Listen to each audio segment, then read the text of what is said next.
Vamos a informar, como lo hacemos todos los martes, sobre la situación de salud en el país, en especial todo lo relacionado con la pandemia, que afortunadamente ha ido cediendo, aunque hay algunos estados, municipios en donde ha habido un poco de contagio últimamente, pero ya se está atendiendo en general en el país. Hay una disminución de la pandemia y lo más importante de todo, lo que nos da más tranquilidad, es de que están bajando los fallecimientos. Eso es lo que más nos llena de satisfacción, porque lo contrario es tristeza, es dolor. Entonces vamos avanzando. El plan de vacunación va de acuerdo a lo programado, va muy bien. Acordamos de que íbamos a finalizar mayo con 40 millones de dosis y hoy se tienen ya las 40 millones de dosis. Es un poco más tarde que va a llegar un envío. Estamos en 39.800.000 hasta ayer, pero hoy ya pasa de los 40 millones de dosis, que fue lo que dijimos que habría para finales de mayo.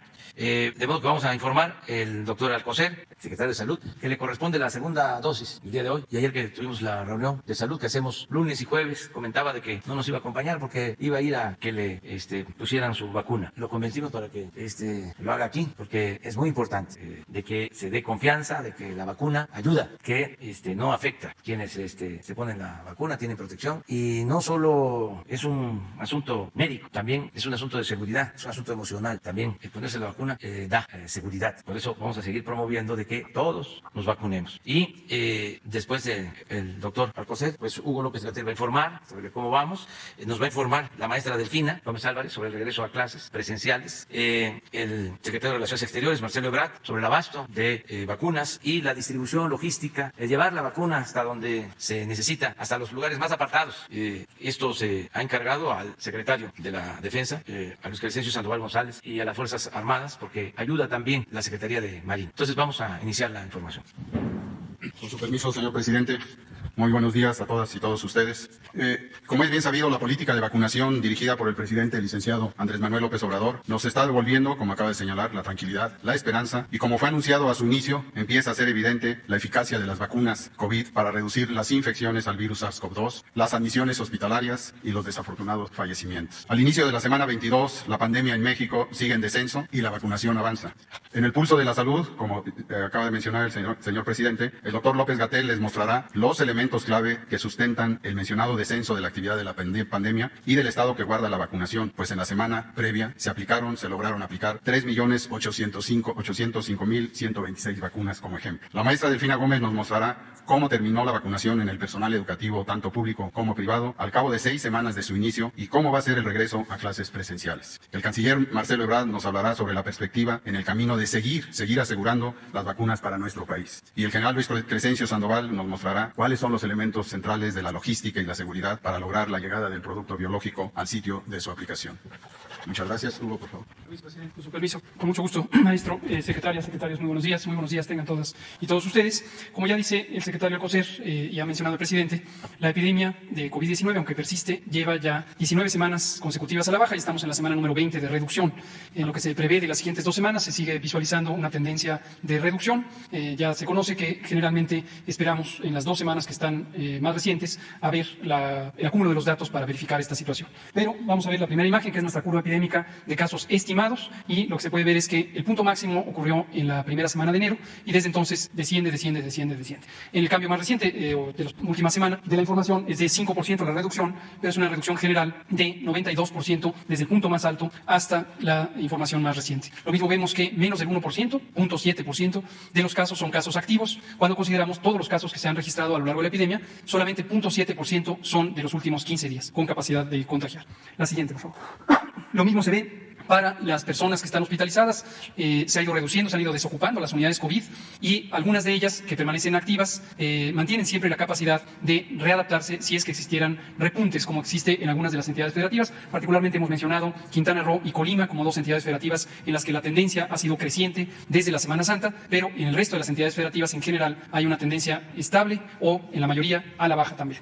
La siguiente. Respecto a la vacunación, tenemos cada vez más capacidad de poner vacunas. En primer lugar, porque la capacidad de recibirlas es mayor y estamos recibiendo progresivamente dotaciones más amplias, pero también la capacidad operativa que depende de las instituciones del Sistema Nacional de Salud, de las Fuerzas Armadas, tanto la Sedena como la Secretaría de Marina, como la Guardia Nacional. También tenemos importante colaboración en las entidades federativas y ha habido una fuerza de tarea muy importante dada por los servidores y servidoras de la nación que nos permiten expandir a cada rincón del país la capacidad de vacunar. Como comentábamos ayer por la tarde, en la semana reciente tuvimos 3 días consecutivos con aplicaciones arriba de 700,000 dosis de vacunas, 785,000 en el día más alto, y ahora estamos abriendo una nueva semana y ayer por el registro de la noche tuvimos 511,334 dosis de vacunas aplicadas en un solo día, el primer día del ciclo semanal, lo que anticipa que estaremos aumentando la capacidad. Esperamos llegar arriba de 850,000, ojalá que logremos tener incluso el 1,000,000 de dosis por semana, que es nuestro propósito.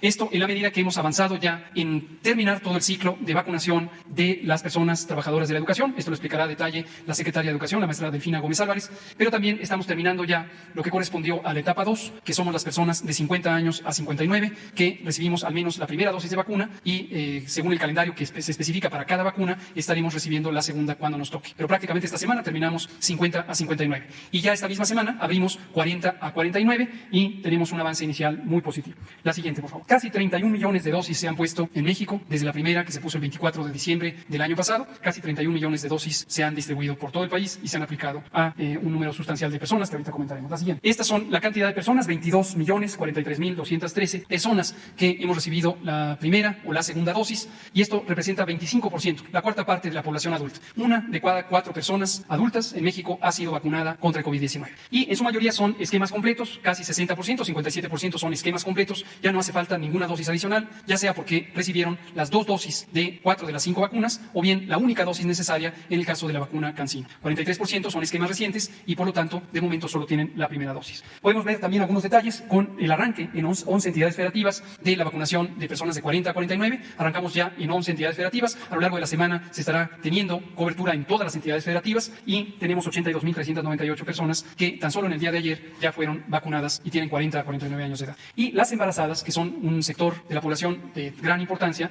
por la protección que representa la vacuna para las mujeres y también para sus hijas o hijos en formación, hemos vacunado ya a 151,419 personas embarazadas en todas las entidades federativas. Y así seguiremos conforme se van cumpliendo 10 o más semanas de embarazo. En las mujeres que tengan 18 años de edad o más pueden vacunarse contra COVID-19 y recomendamos mucho que lo hagan para proteger a estas mujeres embarazadas y desde luego a sus productos. La siguiente, por favor, y penúltima, es la suma de dosis recibidas. Hasta ayer teníamos 39,888,675 y en unos pocos minutos estará llegando el primer embarque de la semana de la vacuna Pfizer-BioNTech con 288,990 dosis que completarán más de 40,700,000 dosis para arrancar junio ya con 40 millones o más de dosis recibidas. Vamos a ver la última imagen, que es el calendario semanal precisamente. Vemos aquí que hoy martes el doctor Pedro Centeno está listo allá en el Aeropuerto Internacional de la Ciudad de México para recibir 288,990 dosis de vacunas Pfizer-BioNTech. Mañana y el jueves 585,000 para un total semanal de casi 1,5 millones, 1,458,990. También esta semana, el jueves, recibiremos 1 millón de la dosis de vacunas chinas de Sinovac, la vacuna CoronaVac que recibiremos,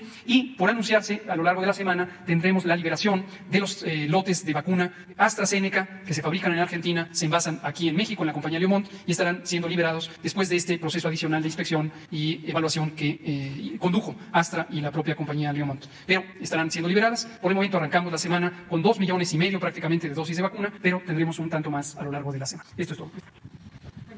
Buenos días a todas y ustedes. Con su permiso, señor presidente, vamos a, primer paso, precisamente dar el corte de vacunación que se tuvo en estas 6 etapas de vacunación de docentes. Recordemos que se realizó a partir del 20 de abril y termina el 28 de mayo del presente, en donde podemos ver que efectivamente fueron realizadas en 6 etapas, dando un total del total de personas en el padrón que eran de 33.144.528. De ese total de padrón se vacunaron precisamente 2.743.448, dando un 87% del total que se tenía como meta.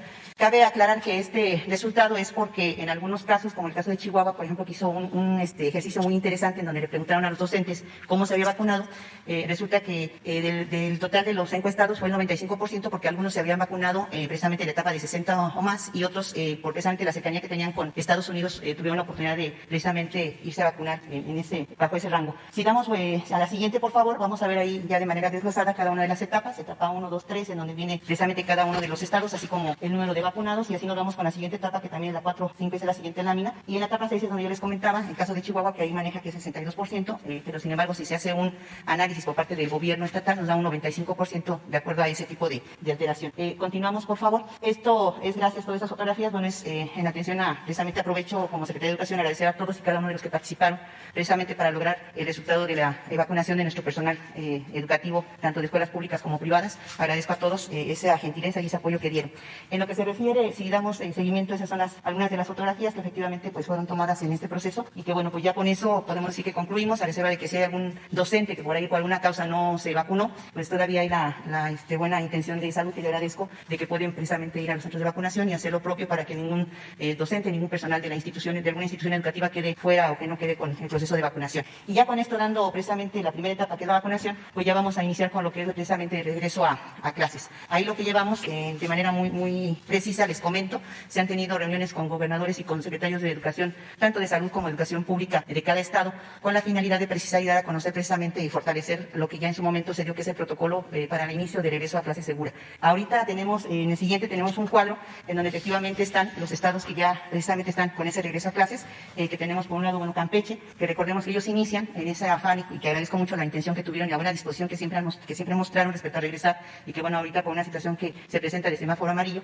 toman la decisión de suspender precisamente un poco este proceso, pero que la verdad iban bien, y yo agradezco mucho esa buena disposición. Y las escuelas abiertas, ahí tenemos las que en su momento ya habían aperturado, 137 y 104 de primaria, 33 de primaria indígena, un número de municipios, 8 de 11 municipios, y número de alumnos, 5.949, con un total de personal de apoyo de 278 docentes. En Chiapas, bueno, pues ya ahí también vemos que ellos abrieron a partir del 17 de mayo, con precisamente un total de escuelas de 1.592. Ahí está dividido en cada nivel cuántas fueron, precisamente escuelas: 427 de preescolar, 736 de primaria, 89 de secundaria, 338 de educación media superior y 3 normales, en donde vemos que de 124 municipios, los 124 aperturan precisamente ahorita. Lo que nos falta es el número de alumnos y de docentes que están precisamente en ese proceso de remitirnos. Coahuila también hace el ejercicio, abre a partir del 17 de mayo, abre con 78 escuelas, una de preescolar, 33 de primaria y 26 de secundaria, de un total de 38 municipios, 24 son los que apertura, y el número de alumnos son un total de 8.123, dando precisamente como personal directivo y docente 475. Y después tenemos Veracruz, que también ya inició con ese proceso. Él inicia el 24 de mayo y abre precisamente 889 escuelas con 330 de inicial, 359 de primaria, 90 secundaria, 104 de preparatoria, 16 universidades con especialidades, de un total de 212 escuelas, son de 184, con un total de número de alumnos de 21.730 y de docentes 879. Nayarit, que también al igual precisamente que Campeche, bueno, inicia, suspende por la cuestión de semáforo, y ellos iniciaron con 32 escuelas, 20 primarias, 12 telesecundarias, 3 escuelas de 20, con un número de alumnos de 1.336 y un número de apoyo y personal docente de 71. Nuevo León, que inicia el 31 de mayo y con un total de escuelas de 603, que son de media superior y superior, con un subsistema federal, y comienzan el 16 de junio, si bien abren, están con lo que es la escuela dual, ellos van a aperturar ya de manera general el 16 de junio, pero ahorita están en ese proceso de iniciar poco a poco, y de 51 escuelas se abren 44, con un total de 421.934 alumnos, y nos dan ahorita el dato de docentes que todavía está en ese proceso de que nos envíe. Y finalmente Tamaulipas, 31 de mayo, con 11 escuelas abiertas, 10 de primaria y 1 de secundaria, de un total de 42 escuelas, son 7 las que abren, con un número de alumnos de 350 y un total de personal de 50. Esos totales que están en la parte de abajo, bueno, nada más ahí tendríamos que restarlos, en este caso lo que es precisamente Nayarit y lo que es Campeche, que ahorita están precisamente esperando a que nuevamente vuelva a ver, de que ya ahorita ya está y que ya en próximos días se realizará. Se hizo entrega precisamente a medios de comunicación el pasado viernes sobre la cuestión de las consideraciones y lineamientos para la entrega, para entrar de manera segura a las instituciones. Ahí lo que sí valía la pena puntualizar y que aprovecho el momento primero es que recordemos que, como lo ha señalado el gobierno federal, es voluntario, en ningún momento se está ahora sí que obligando a nadie, es un proceso voluntario, que yo insisto como secretaria de Educación que hago ese llamamiento y ese voto para que los docentes en este proceso tengamos esa sensibilidad y tengamos ese compromiso moral de precisamente poder ejercer o hacer ejercer en nuestros niños ese derecho a la educación, que este mes que ahorita se está pensando precisamente elaborar nos puede servir precisamente para una evaluación diagnóstica, no solamente de nuestros niños, sino también de ver cómo están nuestras instituciones educativas. Ahorita que han ido padres de familia a través de la instalación del comité, precisamente que es el primer paso que se tiene que hacer, la instalación o reinstalación, porque ya existía, del comité. Al momento que llegan los padres de familia y los maestros, pues perciben las necesidades que hay en cuanto, por ejemplo, a limpieza, o en cuanto a falta de agua, o en la cuestión de jabón, o en cómo van a acomodar las bancas, porque hay escuelas en donde tienen precisamente 50 butacas y que ahorita con la sana distancia tenemos que, bueno, ¿qué les puedo yo decir a los maestros? Pues tenemos que acomodarlas de tal manera que sean algo funcionales. Entonces, este regreso es un primer acercamiento precisamente a esos espacios que por mucho tiempo quedaron mudos y quedaron en silencio y olvidados, y que pues es necesario volver a regresar. Yo agradezco mucho y me da mucho gusto, porque quizás hablo como maestra, me da mucho gusto cuando veo a los padres de familia que van con su escoba, su cubeta y su trapeador, lo que pueden, y sus guantes, y que con tanto amor están precisamente arreglando y están escombrando y están pintando las instituciones para dejar algo bueno y bonito en nuestros niños. Van a llegar los niños tienen que llegar a un ambiente precisamente no solamente seguro en lo que se refiere a salud, sino también tienen que llegar a un ambiente seguro emocionalmente. Yo les digo a los maestros, la escuela es el único espacio que pueden tener estos niños de una lucecita que pueden ver durante el día. No podemos cegarnos a que hubo momentos o hubo hogares en donde hubo violencia familiar, porque lo hay y lo tenemos también registrado, y que el niño que llega a la escuela y esté unas 2 horas o 3 horas o 5 horas lleno de cariño, de atención y de esa parte humana, claro que le da a él otro tipo de expectativa ante la vida. Entonces, yo creo que este regreso que queremos hacer, más allá de conocimientos que son importantes y que se está trabajando y que en próximos días les haremos a conocer precisamente el avance que tenemos respecto al análisis que se está haciendo cada nivel educativo de educación básica, media superior y superior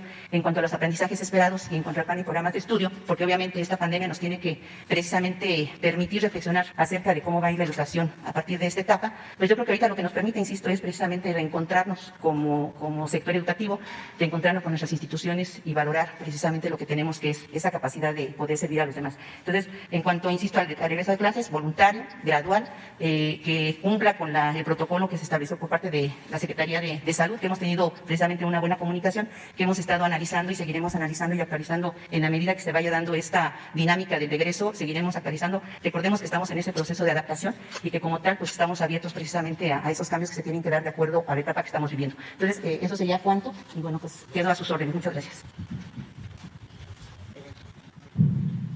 Buenos días, señor presidente, con su permiso. Señoras y señores, bueno, rápidamente, esta es la curva de suministros que está a cargo nuestro, la responsabilidad que tenemos, y estamos en este punto, hoy a las 9 de la mañana, y este es el punto al que vamos a llegar en junio. Esto es importante porque así se nos marcó para poder tener cubiertas la etapa de 40 a 49 años. La siguiente, por favor. Estos son los números que ya se dieron aquí, lo que tenemos al día de hoy, y lo que va a llegar ya se los informó el doctor López-Gatell, para rebasar a las 9 de la mañana los 40 millones de dosis. En esencia, Pfizer ha sido la parte principal, segundo lugar Astra, tercero Sinovac, cuarto CanSino y quinto lugar Sputnik, es el portafolio de México. La siguiente, por favor. Somos el lugar 9 en el mundo en este momento en millones de dosis administradas, lugar 9 es México. Vamos subiendo. La semana pasada, como ustedes recordarán, les informe, estábamos en un lugar más abajo. La siguiente, por favor. Bueno, informarles, ya a partir de esta semana, México tiene la producción, envasado y llenado de las dosis de AstraZeneca, aquí en Ocoyoacán, en el Estado de México. México tiene un convenio con AstraZeneca por 77.4 millones de dosis. Y el grueso de esas dosis van a provenir de esta producción. La sustancia activa está hecha en Argentina. Si no se hubiese hecho este convenio en agosto del año pasado, pues no tendríamos ese número, ni tendríamos la posibilidad de este mes alcanzar el número que les acabo de dar. Una parte importante se va a América Latina. Primero a Argentina, obviamente, y a otros países de América Latina, aproximadamente 17 países de América Latina. Es una iniciativa de la región. Lo importante es, si cooperamos, pues tenemos acceso a vacunas, aumentamos la producción, tiene sentido, es lo que estamos haciendo y se logró, y estamos muy agradecidos con todos los que han intervenido en esto. Ya, esto es un hecho. La siguiente, por favor. Tuvimos una semana récord en arribos, ya se dio cuenta. De Pfizer tuvimos este número, de AstraZeneca vía COVAX. Les recuerdo que COVAX es una iniciativa multilateral de la que México formó parte también desde el principio, y las que tenemos de AstraZeneca, que son las hechas en Argentina, es la sustancia activa, y algunas que fueron terminadas en Estados Unidos. La siguiente, por favor. Bueno, muy breves, somos uno de los países que tiene un portafolio más amplio. La última que se aprobó por Cofepris es Johnson & Johnson o Janssen, y pronto tendremos acceso a esa vacuna también. Entonces, este es todo el portafolio mexicano al día de hoy. La siguiente, por favor. Colaboración regional, bueno, informarles que el presidente me autorizó, vamos a estar con el Sistema de Integración Centroamericana, SICA, que reúne a todos los países de Centroamérica, países hermanos de México. El día de hoy y mañana fuimos invitados el secretario de Estado de Estados Unidos, Anthony Blinken, y su servidor, para tener un diálogo con sus colegas sobre 3 ejes: obvio, migración, desarrollo, fortalecimiento de las instituciones de la región, y de manera muy importante, recuperación económica y acceso a vacunas, el tema de la salud. Entonces ahí vamos a estar, que tiene que ver con lo que estoy informando el día de hoy. La siguiente, por favor. El día de ayer se inició, a través de la Comunidad de Estados Latinoamericanos y Caribeños, el envío de ventiladores mecánicos hechos en México a 10 países en América Latina y el Caribe, con el apoyo de la Fuerza Aérea Mexicana. Gracias, señor secretario, por su apoyo. La siguiente, por favor. Y eso es el reporte. Muchas gracias. Con su permiso, señor presidente, vamos a informar sobre la distribución de vacunas Pfizer y AstraZeneca realizadas por personal de la Fuerza Aérea Mexicana y con la seguridad de personal del Ejército Mexicano, de Marina y la Guardia Nacional. Aquí tenemos lo que arribaron: 5.010.000 dosis entre Pfizer y AstraZeneca los días miércoles, jueves y domingo. Miércoles, jueves y domingo se llevó a cabo la notificación por estados en Birmex y se distribuyeron 4.824.340 dosis de la siguiente manera. Por vía terrestre, 3.723.370 dosis. Se organizaron 8 rutas terrestres por parte de Birmex con la seguridad de personal militar para atender 17 estados. Estas rutas son la ruta 1 para cubrir Michoacán, Jalisco, Nayarit; la ruta 2, Guanajuato, Aguascalientes; la ruta 3, San Luis Potosí, Durango y Sinaloa; la ruta 4, Coahuila, Nuevo León, Tamaulipas; la ruta 5, Veracruz, Tabasco y Chiapas. Estas se realizaron entre viernes y sábado. Ayer lunes, 3 rutas: la 6, que cubrió Aguascalientes, Zacatecas; la ruta 7, nuevamente Tabasco, acá lo teníamos en la ruta 5, en la ruta 8, Colima.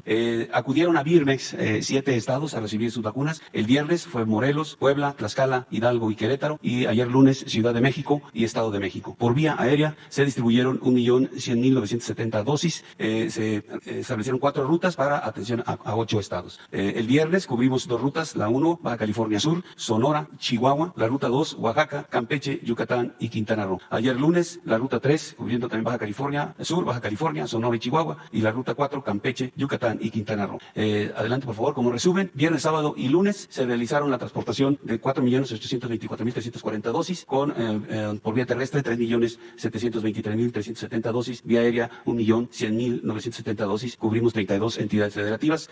Rutas terrestres 15 se materializaron con escoltas de seguridad. Las rutas aéreas fueron 4, con 19 operaciones aéreas y casi 25 horas de vuelo. El personal empleado en esta seguridad y traslado fueron 886 elementos, 87 vehículos y 4 aeronaves. Es todo, señor presidente.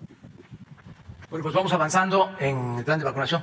Abrimos para preguntas. Gracias. Buenos días, presidente. Shaila Rosagel, corresponsal del Grupo Gil y el imparcial de Sonora, la Crónica de Mexicali y Frontera de Tijuana. Presidente, preguntarle, el vocero de la etnia Yaqui, Tomás Rojo, está desaparecido desde el jueves pasado. Preguntarle si tiene información sobre las investigaciones y qué opina de este caso. Bueno, se está haciendo ya un trabajo desde hace algunos días. Ha habido reuniones con los familiares, ayer todavía en Gobernación, y se ha iniciado la búsqueda. Estamos trabajando con ese propósito y estamos aplicados para encontrar a este dirigente, que sí, en efecto, fue reportado como desaparecido, y estamos en eso. ¿Qué opina, presidente, de esta desaparición? Que pues no debe de ninguna manera llevarse a cabo actos de este tipo, y que no vamos nosotros a dejar de proteger a las personas y de castigar a los responsables. Siempre. Yo insisto en que, entre otras diferencias, antes se cometían delitos e imperaba la impunidad. Nunca se hacía justicia. Ahora es diferente. En Sonora o en cualquier estado donde se comete un delito, se investiga y se encuentran los responsables y se les castiga.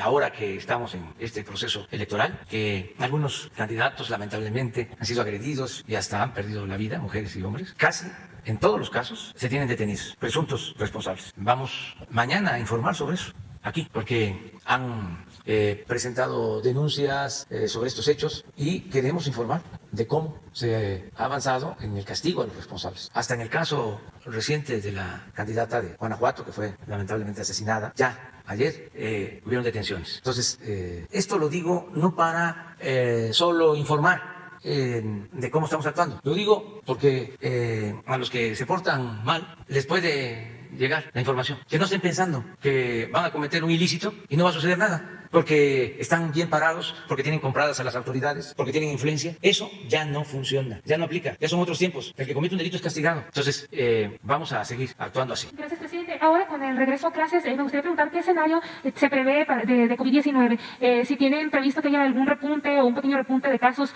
debido a que pues los maestros ya están vacunados, los papás están en proceso de vacunación para los niños, ¿no? ¿Qué escenario se está previendo? Pues hay un protocolo de salud en el caso de que haya niños, personas afectadas, contagiadas, pues se suspende la actividad, se hace una revisión a todos. Vamos a estar permanentemente atentos, pendientes, pero también necesitamos regresar a clases presenciales. Es muy importante, es necesario.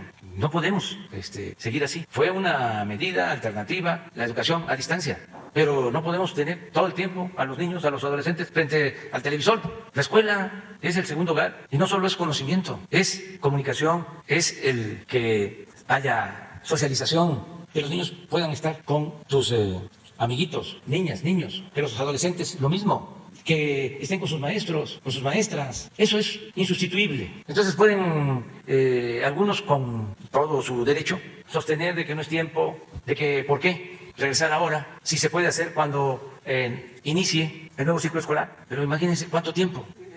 Continuamos así, el nuevo ciclo escolar pues inicia a finales de agosto y ya es urgente. Además, no es obligatorio para que no vayan a hacernos manifestaciones o sea motivo de protestas o de cuestionamientos en los medios de comunicación. No, es voluntario, pero que se sepa que la Secretaría de Educación Pública ya permite el reinicio a clases y que va a depender de la comunidad educativa, de las madres, de los padres de familia, de los maestros, de los directivos, de las escuelas públicas y de las escuelas privadas. Y yo voy a seguir haciendo este llamado. Es mi obligación porque es fundamental la educación y además tiene que ver con una mejor convivencia en nuestras familias como sociedad. No se debe ver a la ligera. Así como se debe garantizar el derecho a la salud, se tiene que garantizar el derecho a la educación. Entonces, son dos pilares para el bienestar, para estar bien, salud y educación. Por eso vamos a seguir avanzando en la vacunación.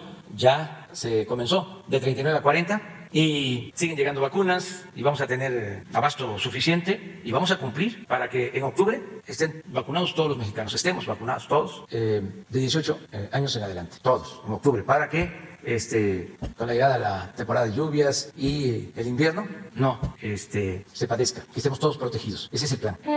Presidente, quizás el secretario de Salud o el doctor Hugo López-Gatell puedan decirnos un poco qué panorama es el que se espera, o sea, si esperan un repunte o no se está previendo que haya un repunte tras el regreso a clases. A ver.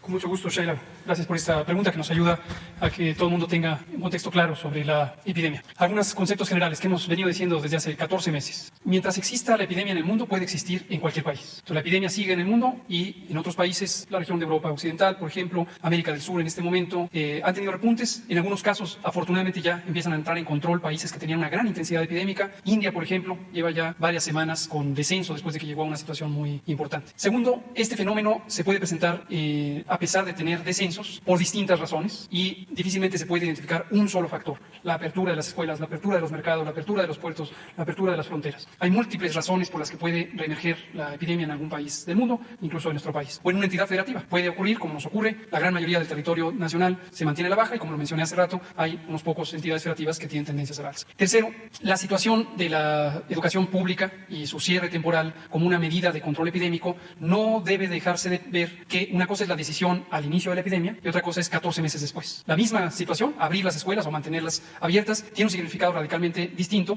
cuando estamos 14 meses después de que fueron cerradas. Entonces, en este momento, después de estos 14 meses y después de casi 20 semanas de reducción, de tener la mitad del territorio nacional en semáforo verde, la otra mitad en semáforo amarillo, excepto una entidad federativa, Quintana Roo, vemos que las condiciones son las óptimas para poder dar este paso, abrir las escuelas. Podría retardarse de manera indefinida, pero eso obviamente afectaría a un aspecto importantísimo en el desarrollo de las personas que se están educando. Particularmente la niñez, decíamos hace algunos meses, no es lo mismo un año de vida o de experiencia educativa para una persona adulta que para una persona niña, para un niño o niña. 12 meses sin educación tiene un significado radical radicalmente diferente entre los 5 y los 6 años, por ejemplo, que si se vive entre los 23 y los 24. No es solamente el contenido educativo, es el desarrollo neurológico, psicológico, emocional. Y todo eso es importantísimo cuidar, porque un año perdido de ese desarrollo que implica la relación social que tienen niñas y niños en el espacio educativo puede tener una consecuencia muy importante. Para México o para cualquier país del mundo que haya cerrado escuelas. Hay varios países que, cuando han llegado a situaciones de control epidémico semejantes a las que hoy tenemos en México, ya durante casi 20 semanas, toman esas decisiones y precisamente empiezan a abrir. Algunos países, por ejemplo en Europa Occidental, abrieron escuelas y desafortunadamente tuvieron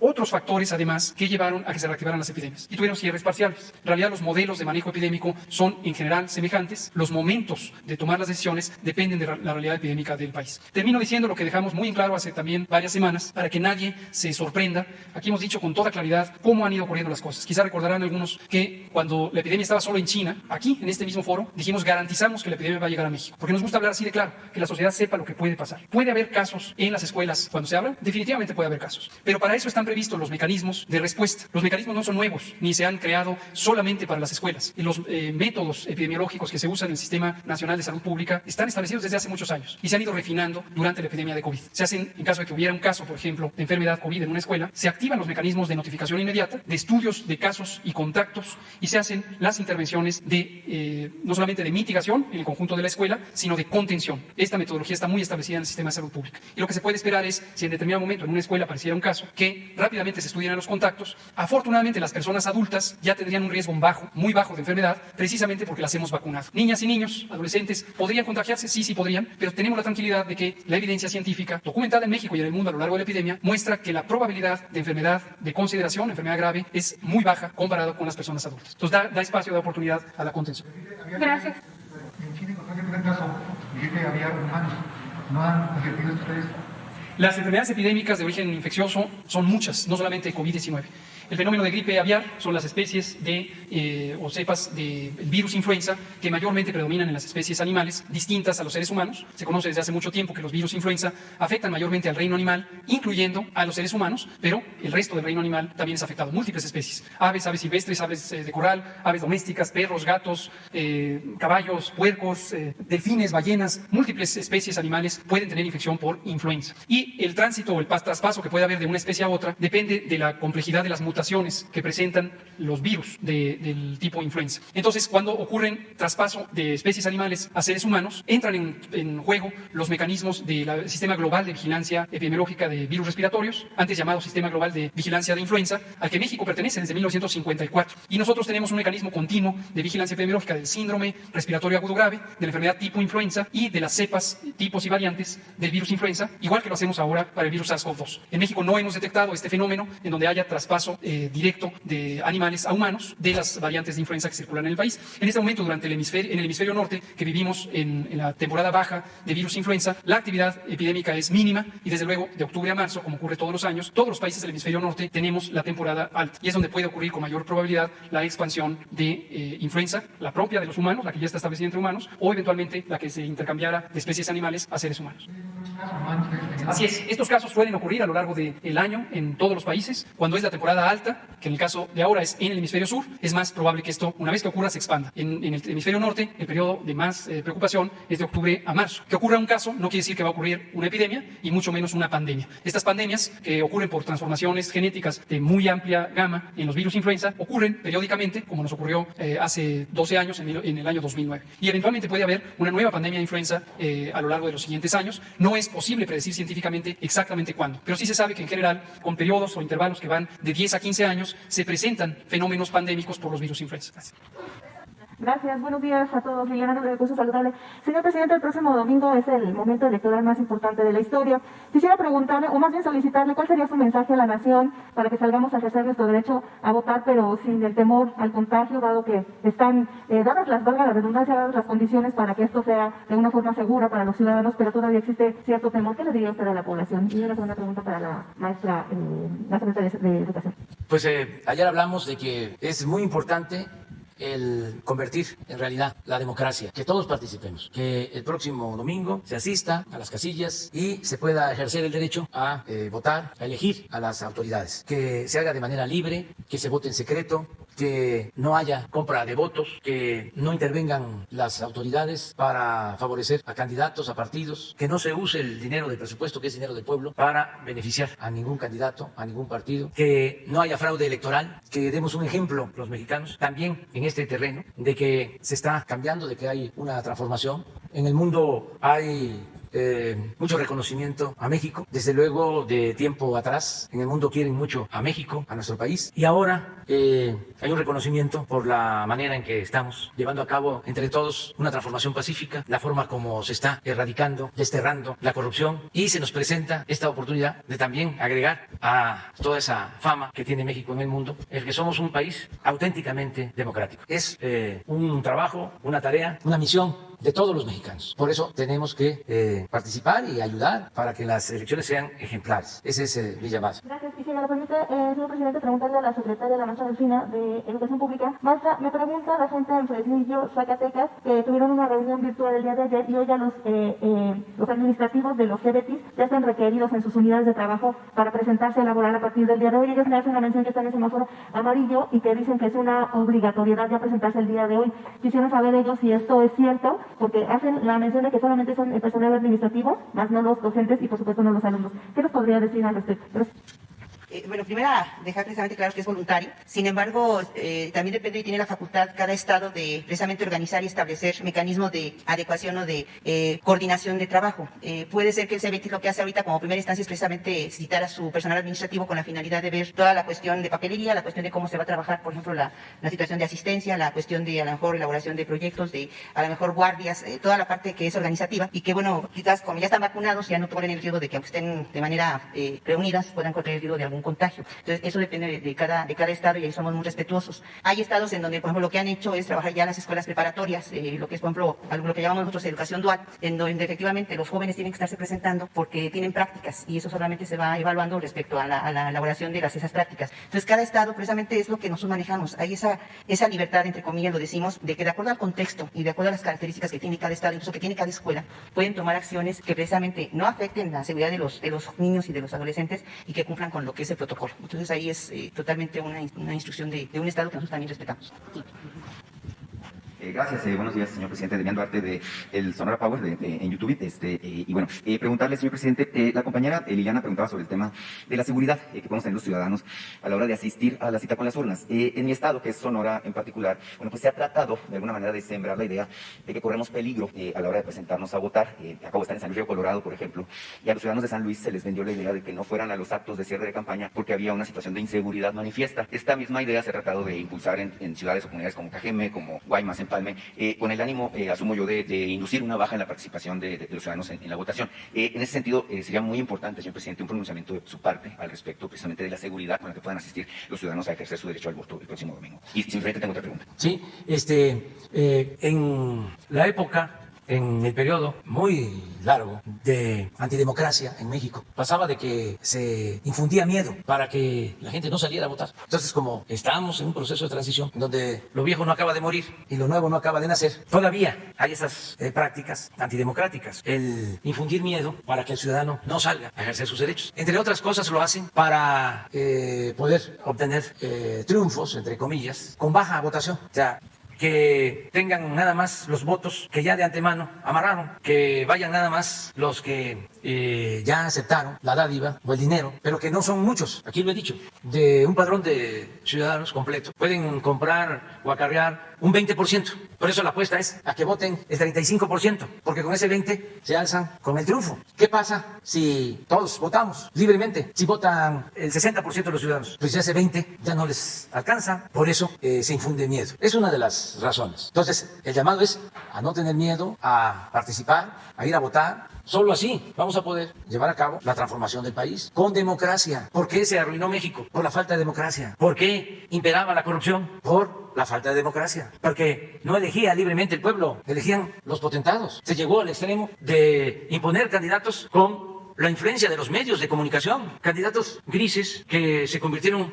en hombres de fama y prestigio por campañas publicitarias. Se les introdujo al mercado como se introduce un producto chatarra, como si se tratara de un detergente y con una gran difusión, y miren los resultados, el daño que causaron. Entonces, no debe de aceptarse la manipulación y seguir actuando como hasta ahora. El pueblo de México está dando una lección al mundo. Es de los pueblos más conscientes del mundo. Nunca en la historia había habido tanta gente consciente como ahora. Ni en la independencia, ni en la reforma, ni en la revolución. ¿Por qué? ¿Cuántos participaron en la independencia? Bueno, los padres de nuestra patria que ofrecieron hasta su vida. Y muchos indígenas, campesinos, gente del pueblo, que luchó contra la oligarquía criolla y contra el poder virreinal. Pero no eran muchos. Habían estados en donde se mantenía el control colonial. Se decía en un estado, aquí somos fieles a Fernando VI. Aquí no.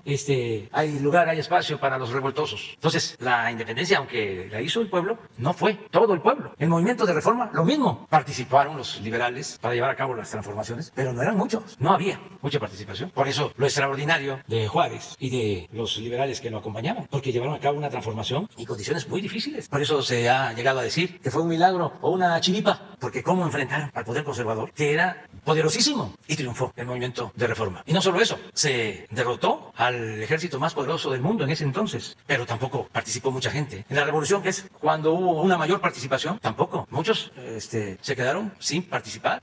Sin embargo, ahí sí hubo más gente. Pero lo de ahora es único, excepcional, inédito. Son millones de ciudadanos conscientes. ¿Cuántos? Bueno, 30, 40, 50 millones de mexicanos conscientes. Estoy hablando de una vanguardia de millones de mexicanos, ciudadanos. Sigue habiendo, como en todos los países del mundo, y como ha sucedido siempre, una franja de la población despolitizada, y además es su derecho, pero ahora es mucho más el número de ciudadanos conscientes. Entonces yo sí espero que el domingo sea toda una fiesta cívica y vamos a celebrar, no quién gana, quién pierde, vamos a celebrar el ejercicio democrático, el que de manera libre se lleven a cabo las elecciones en paz, un ejemplo de civismo del pueblo de México. En los lugares que hemos llegado foco rojo. En todos lados, hay condiciones. Han querido también, ¿no?, dar a conocer de que hay mucha violencia con motivo de las elecciones. Como es un tema muy delicado, muy sensible, hemos sido cuidadosos de hablar de lo que sucedía antes. Pero les puedo decir que aún siendo la elección más grande en los últimos tiempos en cuanto a el número de candidatos que se van a elegir, aún con los hechos lamentables de violencia, no es lo mismo que lo que pasaba antes. Y lo puedo probar. Nada más que no nos vamos a poner a comparar este número de fallecidos, porque eso no queremos que nadie pierda la vida, nadie, ninguna persona. En el segundo tema, señor presidente, aprovechando, bueno, buenos días a los secretarios y al subsecretario que están aquí con nosotros, aprovechando que está aquí la secretaria de Educación, la maestra Delfina, es evidente que viene y celebramos, de hecho, muchos el regreso a clases. Este es un asunto, como usted lo ha planteado, mucho, muy importante para nuestros niños, nuestros jóvenes, evidentemente para resolver el regreso a lo que llamamos ahora la nueva normalidad. Con el regreso a clases nos damos cuenta de que persisten dos factores. Uno es la fuerte conflictiva magisterial. Hoy, antes de entrar aquí a la mañanera, me abordó un grupo de maestros de Morelos, por ejemplo, que están pidiendo pues que se les atienda a la situación de la asignación de plazas. En el caso de mi estado, le quiero comentar dos situaciones particulares. El sistema de GETI, que tiene los CEBATIS, y muy en particular el CEBATIS 132, tienen un fuerte problema que ya data de años en términos precisamente de sueldos no devengados, plazas no asignadas. Y bueno, también antes de venirme, me contactó un grupo que reúne a 3,000 maestros del sistema básico, que se llama el Movimiento Magisterial Interino por la Estabilidad Laboral, si mal no lo recuerdo, en donde, bueno, ellos manifiestan una situación en donde tienen fuertes problemas con el asunto de la asignación de plazas. En Sonora, lamentablemente, es persistente y reiterado el asunto de la conflictiva magisterial. Y en ese sentido, bueno, creo que sería muy importante, porque vimos a la maestra Delfina recientemente con motivo de la vacunación allá en Hermosillo, de la vacunación de maestros. Sería muy importante, maestra, en particular, que se abriera una mesa de diálogo y negociación, porque realmente es muy persistente la situación de problemas, muy en particular en el sistema educativo de Sonora. No sé, señor presidente, si hubiera el espacio precisamente para darles a los maestros esta alternativa y esta opción. Y en el tema de la educación superior, recordará que aquí abordamos el tema de la nueva Ley General de Educación Superior.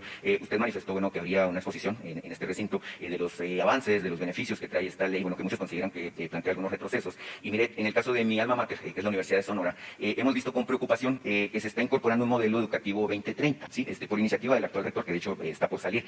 Sin embargo, en este proceso de incorporación del modelo 2030 de educación superior en la universidad, no se consultó a la comunidad académica, no se consultó a la comunidad estudiantil, simplemente pues los altos funcionarios, que parece que pues ellos tienen la razón o la verdad absoluta, pues terminaron por imponerlo. Entonces, la pregunta es esa, ¿verdad? ¿Qué alternativas nos dejan, bueno, a los que fuimos, como es mi caso, universitarios, pero a los que son universitarios hoy, para incorporar lo que es la democracia al interior de las instituciones de educación superior, señor presidente? Muchas gracias. Bueno, vamos a esperar que pasen las elecciones y vamos a pedirle a la maestra Hoy se atiende a los maestros de Morelos a las 10 de la mañana, es lo que dice la maestra. Y lo que tiene que ver con la reforma para la educación superior, le pedimos al maestro Concheiro, que es el subsecretario de Educación, junto con la maestra, que informe aquí, si te parece. Muy bien. Me tengo que ir.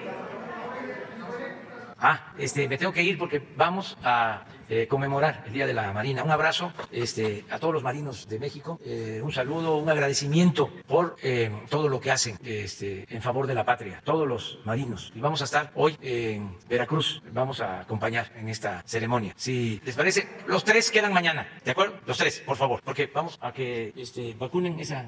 ¿Es aquí? No, aquí. Porque qué mejor ejemplo, qué forma, qué mejor ejemplo que el secretario de Salud.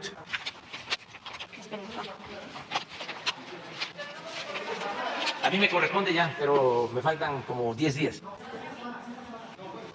Todavía me falta, me dicen los médicos, pero sí, creo que para la otra semana ya me toca aquí. Sí, porque hay que seguir dando el ejemplo. Miren, en el mundo, un día vamos a hablar de eso, hay un porcentaje que no quiere vacunarse en distintos países del mundo. En el caso de México hemos logrado que la vacunación porcentualmente sea alta con relación a otros países. Y esto se debe a que hemos estado haciendo promoción, informando de que no afecta la vacuna, al contrario, protege. ¿Ya? Ni me di cuenta, ¿no? Esperamos. No. Buenos días, señor presidente. ¿Cómo está? Mucho gusto, muchas gracias. Es mío, gracias a usted. Buenos días. Buenos días. ¿No quieres decir algo? Nada, está bien, traigo aquí micrófono. Sí. Y lo que quiero es decirle a la población que se vaya a vacunar. Y justo, para muestra un botón, están aquí los líderes en salud que estamos promoviendo justamente la vacunación, que es tan importante y que este país ha hecho muchos esfuerzos para traerla a México. Entonces es un beneficio para todos. Seguramente va a ser algo muy bueno para la salud de los mexicanos. Muchas gracias, señor presidente. Entonces, buenos días, yo soy Fabiana Maribel. Le voy a aplicar su vacuna, segunda dosis de vacuna de COVID, contra COVID-19. Le quiero mostrar su vacuna. Es de la farmacéutica AstraZeneca, en una jeringa que estaba sellada para garantizar la estabilidad. ¿Ha tenido temperatura, fiebre en las últimas 24 horas? ¿Algún síntoma de COVID? ¿Transfusión sanguínea en los últimos 3 meses? ¿Alérgico a algún medicamento? Ok, vamos a proceder entonces a aplicar su vacuna. Por favor, relaje su brazo. Eso es, muy bien, muchas gracias.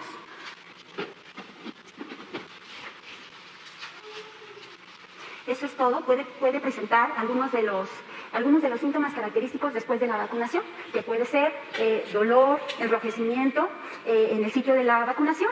No es necesario aplicarse ningún tipo de pomadas, ni fomentos de agua fría ni caliente, tampoco manipularse, tampoco sobarse ni rascarse. Es probable que también tenga algunos síntomas derivados de la vacuna, como puede ser un poco de fiebre, quizá dolor de cabeza, quizá algún dolor articular o muscular, pero no es nada de cuidado. De todos modos, ahorita usted ya sabe que su segunda dosis ya tuvo la experiencia con la primera, no obstante, ahorita tiene que pasar al espacio de vigilancia durante 30 minutos para vigilar que justamente no tenga ninguna reacción. ¿Sí? ¿Alguna duda? No, muchísimas gracias. No, gracias a usted. ¿Lo quitamos o qué le quieres? ¿Quitamos o qué le quieres? Nada. Me conmovió completamente inmunizado. Dentro de 10, 15 días ya puede estar con los anticuerpos que se generan con este antígeno y con ello pues, seguir protegiendo a los demás y protegiendo a nosotros. Es una situación que realmente vale la pena y que no vamos a olvidar lo oportuno y lo importante que es en la salud del mundo.